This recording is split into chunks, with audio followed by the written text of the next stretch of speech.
بسم اللہ الرحمن الرحیم۔ پروگرام آپ کی رائے کے ساتھ میں ہوں رجا کفیل۔ آج میرے ساتھ شریک گفتگو ہیں کاشف میر اور اعجاز عباسی۔ ناظرین، آزاد کشمیر محکمہ انکم ٹیکس نے جو بجلی کے بل پہ جو ٹیکس تھا اس سے چھوٹ دینے سے انکار کر دیا ہے اور حکومت آزاد کشمیر کو خط لکھ کے ذریعے سے آگاہ کر دیا ہے کہ جو بجلی کے بل میں جو ٹیکس ہیں یہ کسی صورت یہ ختم نہیں ہو سکتے۔ پھر جو کشمیر کونسل آزاد کشمیر سے سینکڑوں جو ملازمین غیر ریاستی ملازمین یعنی جن کو آزاد کشمیر کا جن کے پاس اسٹیٹ سبجیکٹ نہیں ہے ان کو آزاد کشمیر کے مختلف محکموں میں تعینات کر دیا گیا۔ اور پھر جو سب سے اہم بات ہے جو پاکستان کی سیاسی صورتحال کہ عمران خان صاحب اور بشرا بی بی کو گزشتہ روز ان کو یہ ایک مقدمے بری کر دیا گیا تھا اور آج ان کو دوبارہ ان کا ریمانڈ لیا گیا ایک نئے مقدمے میں، ایک نیا کیس بنا کر توشہ خانہ کا نیا کیس۔ اور پھر جو پاکستان کی سیاسی صورتحال ہے، آزاد کشمیر کی سیاسی صورتحال ہے، پھر جماعت اسلامی آزاد کشمیر کے 50 سال مکمل ہو گئے ہیں، اس کے اوپر ہم تفصیل سے بات کریں۔ لیکن آغاز کرتے ہیں جو کشمیر کونسل سے جو سینکڑوں ملازمین جو غیر ریاستی ملازمین ہیں یہ آزاد کشمیر کے مختلف محکموں منتقل ہوئے ہیں، ان کی تعیناتی کیسی ہوئی ہے، جو آزاد کشمیر کا سروس رولز ہیں وہ کیا کہتے ہیں، کیا ان کی تعیناتی سے پھر آئندہ ایک راستہ نہیں کھولے گا؟ جناب کاشف میر صاحب ایک تو ناظرین کو بتائیں کہ یہ کیا معاملہ ہے کشمیر کونسل کے جو ملازمین آزاد کشمیر میں تعینات ہوئے ہیں، تو یہ کیسے تعینات ہوئے اور اس میں پھر حکومت نے کیسے کیا یہ سارا عمل؟ بہت شکریہ راجا کفیل صاحب۔ دیکھیں، جب کشمیر کونسل کا معاملہ حل کیا تھا اختیارات کے حوالے سے، راجا فاروق حیدر صاحب نے 13ویں آئینی ترمیم کر کے، جب شاید خاقان عباسی صاحب وزیر اعظم تھے، تو اس وقت جو ملازمین جو کونسل کے اسلام آباد میں موجود تھے کوئی 300-350 کے قریب، تو ان کی جو تنخواہیں اے جے کے گورنمنٹ کے ذمہ چلی گئی تھی، لیکن وہ کام کرنے کے لیے اے جے کے گورنمنٹ کے ماتحت تیار نہیں تھے۔ تو تقریباً 3-3.5 سال تک جو اے جے کے کونسل کے 350 جو ملازم ہیں وہ بغیر کسی کام کے اپنی ڈبل اور ٹرپل تنخواہیں لیتے رہے۔ یہ معاملہ آیا جب چودھری انور اللہ وزیر اعظم بنے تو اس کے بعد انہوں نے تنخواہیں دینے سے انکار کر دیا ان سینکڑوں ملازمین کو۔ تو وزیر اعظم پاکستان نے نوٹس لیا جب کیئر ٹیکر سیٹ اپ تھا پاکستان میں، پھر بھی معاملہ حل نہیں ہوا اور حل بالآخر یہ جا کے جنوری 2024 کے اندر ہوا کہ جب ممبران کشمیر کونسل جو اصل جو کشمیر کونسل ہے اس کو چھوڑ کے اے جے کے گورنمنٹ اور وزارت امور کشمیر کے درمیان آپس کے معاملات طے ہوئے۔ ان کے درمیان معاملات یہ طے ہوئے کہ تقریباً جو ملازم تھے ان میں سے کوئی 40-50 جو ملازم تھے وہ اسلام آباد میں کونسل کے حوالے ہو گئے اور تقریباً 150 کے قریب جو ملازم تھے ان کو اے جے کے گورنمنٹ نے خود آن کر لیا۔ اب اے جے کے گورنمنٹ نے جب ان کو آن کیا، بہت سی گاڑیاں بھی لی گئی، بہت سی دیگر امراض لی گئی، کچھ بلڈنگز لی گئی، وہ کچھ اداروں کو دے دی گئی،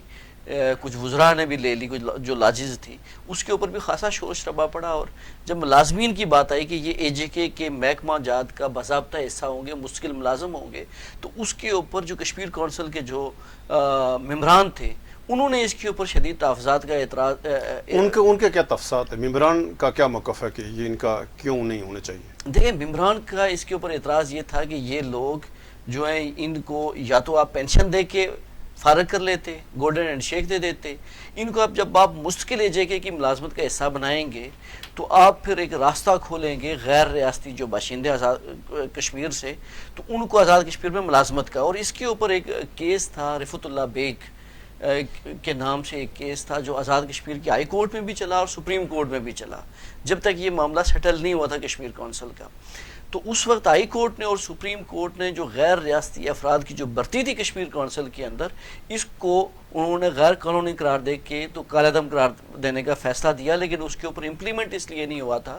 کہ ان ملازمین کا اور کونسل کے لوگوں کا یہ کہنا تھا کہ جی ہمیں اے جے کے کی جو عدالت کو جواب دینی ہے، عدالتوں کو جواب دہ نہیں ہے، لیکن اب ان کو اے جے کے میں ملازمتوں کا حصہ بنایا گیا۔ اس کے اوپر قانونی ماہرین سے میری بات ہوئی کہ جن لوگوں کو محکمہ سروسز اینڈ جنرل ایڈمنسٹریشن نے کچھ نوٹیفیکیشن کر کے تو تقریباً 134 لوگوں کو کوئی 2 ہفتے قبل اے جے کے مختلف محکمہ جات میں بھیج دیا۔ تو میری اس کے اوپر آئینی ماہرین سے بات ہوئی تو انہوں نے کہا کہ اس کے لیے اگر یہ کام گورنمنٹ نے اگر کرنا ہے، پہلی بات ہے کہ کوئی ضروری نہیں تھا کہ آپ یہ کام کرتے، یہ نوبت آتی کہ کل آپ کو محکمہ صحت میں، پولیس میں، باقی محکمہ جات میں بھی اسی بنیاد کو لے کے تو آپ نے بھرتیاں شروع کر دینی، اور یہ پھر یہ وہ قابلی جائزہ ہوگا کہ جو مقبوضہ کشمیر کے اندر بھارت جو کر رہا ہے۔ کہ وہ بھی غیر ریاستی لوگوں کو لا رہے ہیں, وہ غیر ریاستی لوگوں کو زمینیں دے رہے ہیں. اور آج کی خبر تھی کہ جو ایک بڑے معروف کرکٹر ہیں سری لنکا کے مرلی دھرن, ان کو مقبوضہ کشمیر کے اندر زمین الاٹ کی گئی ہے. تو ایک راستہ وہی کھل رہا ہے کہ یہ مسئلہ کشمیر کے اوپر بھی اس کا اثر پڑے گا, انٹرنیشنل فورمز کے اوپر. کل بھارت جائے گا مختلف فورمز میں, یو این میں, یونائٹڈ نیشن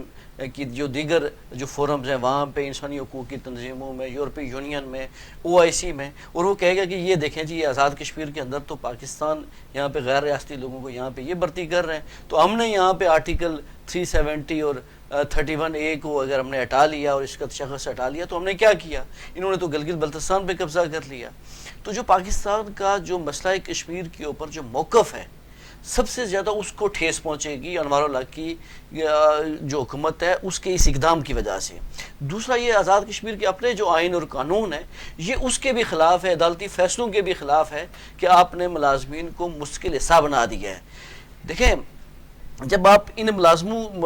ملازمین کو حصہ بنائیں گے تو کل کوئی وجہ نہیں رہ جاتی. اور دوسرا ان ملازمین نے اسلام آباد ہائی کورٹ کے اندر بھی ایک پٹیشن دائر کر رکھی ہے جن کونسل کے ملازمین کو مظفر آباد بھیجا گیا ہے. ان کا وہاں پہ موقف یہ ہے کہ ہم پاکستانی شہری ہیں, آزاد کشمیر ایک الگ ریاست ہے, ہمیں آپ وہاں پہ نہ بھیجیں بلکہ پاکستان کے اندر ہی مختلف محکمہ جات میں اگر آپ کو بھیجنا ضروری ہے تو یہاں پہ اکوموڈیٹ کریں. تو ان کا کیس یہاں پہ بھی چل رہا ہے. تیسری چیز اسلام آباد ہائی کورٹ میں زیر سماعت ہے. ہاں زیر سماعت ہے. دوسری چیز جو امپورٹنٹ ایک یہ بھی ہے کہ جن محکمہ جات میں ان ملازمین کو بھیجا گیا ہے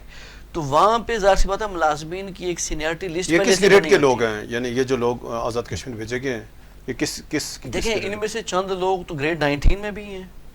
گریڈ 18 کے اچھے خاصے لوگ ہیں, 17 کے ہیں, 16 کے ہیں, اور پھر نچلی جو درجے ہیں جن میں بہت سے ڈرائیور ہیں, بہت سے فراش ہیں. تو یہاں سے دیکھیں مختلف کلیریکل سٹاف ایک بہت بڑی تعداد میں موجود ہے. تو یہ بیسیکلی مختلف ایسا ہے, یہ جن محکموں میں گئے ہیں تو وہاں پہ بھی جو ملازم پہلے سے سینئرٹیوں کے اوپر بیٹھے ہوئے ہیں تو یہ ایک وہاں پہ بھی لڑائی کا باعث یہ بنیں گے کہ جی وہ جو بندہ سینئرٹی میں بیٹھا ہو, ایک نیا بندہ انڈیکٹ ہو گیا باہر سے, تو ان کی سینئرٹی آپس میں وہاں پہ بھی ڈسٹرب ہو جائے گی. اب ایسا ابھی آپ کی طرف یہی سوال کہ یعنی کشمیر کونسل یعنی آزاد کشمیر کے آئین کے تحت یعنی جو 13ویں ترمیم میں تو یہ ایک ایڈوائزری رول آ گیا. اس سے پہلے بھی ذرا یہ آزاد کشمیر کے قانون کے تحت آزاد کشمیر کا جو ایکٹ 1973 کے تحت کشمیر کونسل کا وجود ہے, اور ذرا جب اسٹیٹ سبجیکٹ لاگو ہے اور پاکستان کے آئین کے تحت بھی جو کشمیر متنازع علاقہ ہے اور وہ سارے اختیارات یا وہ سارے معاملات جو متنازع ریاست کے ہوتے ہیں. لیکن جیسے کاشف میر صاحب نے کہا کہ جو کشمیر کونسل کے ملازمین آزاد کشمیر منتقل ہو رہے ہیں تو اس سے کیا خطرہ ہے اور کیا واقع یعنی جیسے کاشف میر نے کہا تو کوئی مسئلہ کھڑا ہو سکتا ہے؟ اس سے پہلے تھوڑی سی میں اس کا میرا جو معلومات ہے وہ بیک گراؤنڈ. 13ویں ترمیم جب ہوئی تھی تو اس میں کشمیر کونسل کے اندر چونکہ 2 طرح کے کیٹیگری کے 3 کیٹیگری کے لوگ بیٹھے ہوئے ہیں. ایک وہ ملازمین ہیں جو ڈیپوٹیشن پر آئے ہیں حکومت پاکستان کے اداروں سے کشمیر کونسل. دوسرے ملازمین وہ ہیں جو کشمیر کونسل کے ہیں لیکن وہ ہیں غیر ریاستی یعنی پاکستانی باشندے ہیں. اور تیسرے وہ ہیں جو ہمارے اپنے لوگ ہیں یعنی آزاد کشمیر کا اسٹیٹ سبجیکٹ ہے ان کے پاس سارا. جو مستقل ملازمین ہیں چاہے وہ اسٹیٹ سبجیکٹ والے ہیں یا نان اسٹیٹ سبجیکٹ والے, ان کے بارے میں طے ہوا تھا کہ ان کو مظفر آباد منتقل کیا جائے گا. لیکن ان میں اگر پاکستانی جو باشندے ہیں رہائشی باشندے ہیں وہ مظفر آباد جا کر نوکری کرنا چاہیں, آزاد کشمیر کرنا چاہیں تو وہ کنٹینیو کریں گے, اور اگر نہیں تو ان کو گلرن شیک اور اس طرح کی چیزیں دے کر ریٹائر کر دیا جائے گا. تو جو ڈیپوٹیشن والے لوگ ہیں ان کو حکومت پاکستان اٹھا کر اپنے ڈپارٹمنٹ میں لے جائے گا, اور اسلام آباد میں کشمیر کونسل کے دفاتر کا کوئی وجود باقی نہیں رہے گا. ابھی یہ کاشف صاحب نے بڑی زبردست تفصیلات بتائی ہیں. جو جنوری میں ان کے درمیان معاہدہ ہوا ہے, اس معاہدے میں انہوں نے وزارت امور کشمیر والوں نے کشمیر کونسل کے بااختیار لوگوں کو باہر رکھا اور حکومت آزاد کشمیر کو ٹریپ کر کے ان کے ایک نیا معاہدہ کر لیا. اس معاہدے کے میں یہ تھا کہ جو بااثر ملازمین ہیں بڑے بڑے بیوروکریٹ اور ڈیپوٹیشن والے, چونکہ حکومت پاکستان ظاہر ہے وہ انکار کر رہی تھی کہ ان کی تو گنجائش ہی نہیں ہے ہمارے پاس, وہ جو جن پوسٹوں سے یہ ہم نے وہاں بھیجے تھے ان پوسٹوں پہ انہوں نے ریکروٹمنٹ کر دی ہے. تو ان کو بچانے کے لیے انہوں نے معاہدہ یہ ہے کہ کوئی 49 یا 50 کے قریب ملازمین ادھر اسلام آباد میں ہی رہیں گے, اور وہ زیادہ تر ڈیپوٹیشن والے لوگ ہیں. یعنی ڈیپوٹیشن والے لوگوں کی سروس بچانے کے لیے حکومت آزاد کشمیر کو ٹریپ کر کے انہوں نے معاہدہ کیا کہ یہ دفتر بھی کشمیر کونسل استعمال کرے گی, وہ ملازمین بھی ادھر ہی بیٹھیں گے, ان کی تنخواہیں بھی حکومت آزاد کشمیر ادا کرے گی, چونکہ 13ویں ترمیم کے بعد یہ بات طے ہو گئی تھی. باقی جو ملازمین وہاں گئے ہیں آزاد کشمیر میں وہ کاشف صاحب نے آپ کو تفصیلات بتا دی ہے. میرا نقطہ نظر یہ ہے کہ یہ ملازمین چونکہ ایک ایسے ٹائم پر بھرتی ہوئے ہیں جب ان کو بھرتی کرنے کے لیے اسٹیٹ سبجیکٹ رول میں نرمی کی گئی ہوگی. اس وقت شاید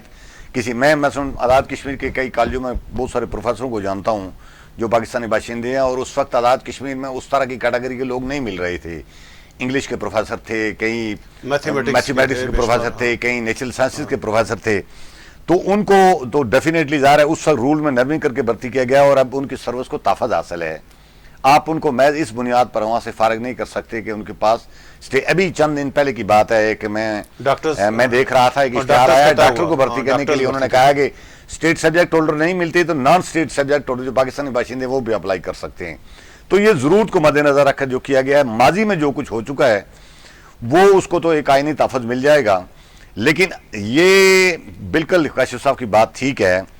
کہ جہاں ضرورت کریٹ کر کے آپ ڈاکٹروں کو نان اسٹیٹ سبجیکٹ ہولڈر کے لیے ایک راستہ نکال رہے ہیں, وہاں کسی اور ڈپارٹمنٹ میں جب باثر گروپ کوئی اوپر بیٹھے گا یا اوپر سے دباؤ ہوگا تو وہاں بھی ایک ضرورت کا پہلو سامنے رکھا جائے گا اور کہا جائے گا جی کہ صرف ون ٹائم ایک یہ گنجائش ہم نکالتے ہیں, اور یہ ایک مستقل چیز ہے آزاد کشمیر. اور اس میں میں یہ ساتھی تو سمجھتا ہوں کہ 13ویں ترمیم میں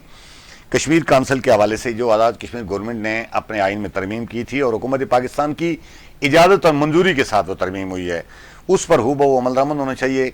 آزاد کشمیر کونسل اب اس کے پاس صرف ایڈوائزری کا کام ہے,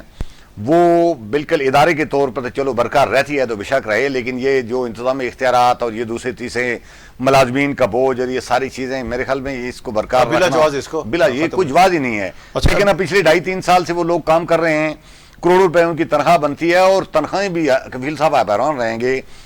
اب ان کو ظفر آباد جو ملازمین بھیجے گئے ان کو تکلیف کیا ہو رہی ہے, انہی کے اسٹیٹس کا بندہ جو دوسری کرسی پہ بیٹھ کر کام کر رہا ہے وہ تنخواہ اگر لے رہا ہے 50,000 تو کشمیر کونسل سے جانے والا بندہ تنخواہ لے رہا ہے 2 لاکھ روپیہ, اس لیے کہ سال میں انہوں نے اپنے لیے طے کر رکھا تھا کہ ہر 6 مہینے بعد جب بجٹ سیشن مکمل ہوگا تو ایک بونس اضافی ملے گا ان کو, پھر سال کے بعد پھر 6 مہینے کے بعد اگلا بجٹ سیشن وہ جو ششمائی والا ہوگا وہ مکمل ہوگا پھر بونس. مجھے کسی نے بتایا تھا کہ ایک اور تیسرا بونس کوئی انہوں نے عید کے موقع پر نکالا ہوا تھا, 3 تنخواہیں فالتو لے رہے ہیں. تو اس طرح تو نہیں افورڈ ہوتا. کشمیر سے یہ مسائل ہیں. ابھی ہم آتے ہیں کہ جو آزاد کشمیر میں گزشتہ 1 سال سے ایک بڑا مسئلہ پیدا ہوا بجلی کے بلات کو لے کر, ذرا ایک بھرپور عوامی تحریک بھی چلی اور یعنی 8 مئی سے 13 مئی کے درمیان خشکوار واقعہ بھی ہے. ابھی یعنی 2 روز قبل محکمہ انکم ٹیکس آزاد کشمیر نے ایک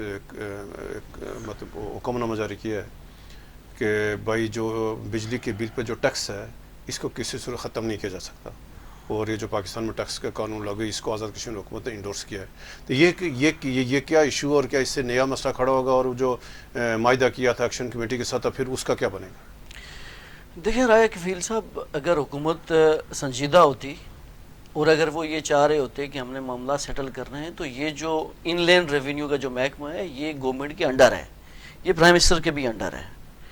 تو یہ اگر یہ جان بوجھ کے تو یہ ایک سرکولر نکلوایا گیا ہے کہ جی دیکھیں ہم تو چاہ رہے تھے تو یہ قانونی رکاوٹ آ گئی, جان بوجھ کر رکاوٹ ڈالنے کی کوشش کی جا رہی ہے. وہ حکومت کی ہم نے دیکھا ہے کہ کسی بھی ٹائم میں گزشتہ 1 سال سے موومنٹ اس پیک پہ ہے, لیکن ہم نے سنجیدگی گورنمنٹ کی نہیں دیکھی کہ ہم کہ لوگوں کے جو مسائل ہیں, جو مطالبات ہیں, ان کو زبانی طور پہ تو کہا جاتا ہے کہ جی ہم کریں گے, لیکن جب امپلیمنٹیشن کی بات آتی ہے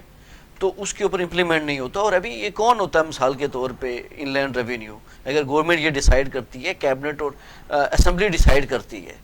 حکومت اگر سنجیدہ ہوتی رایا کفیل صاحب تو اس معاملے کو اسمبلی کے اندر لے جاتی, وہاں پہ ڈیبیٹ ہوتی اور اس کے اوپر پراپر لیجسلیشن ہوتی. حکومت کو تو اس وقت 2/3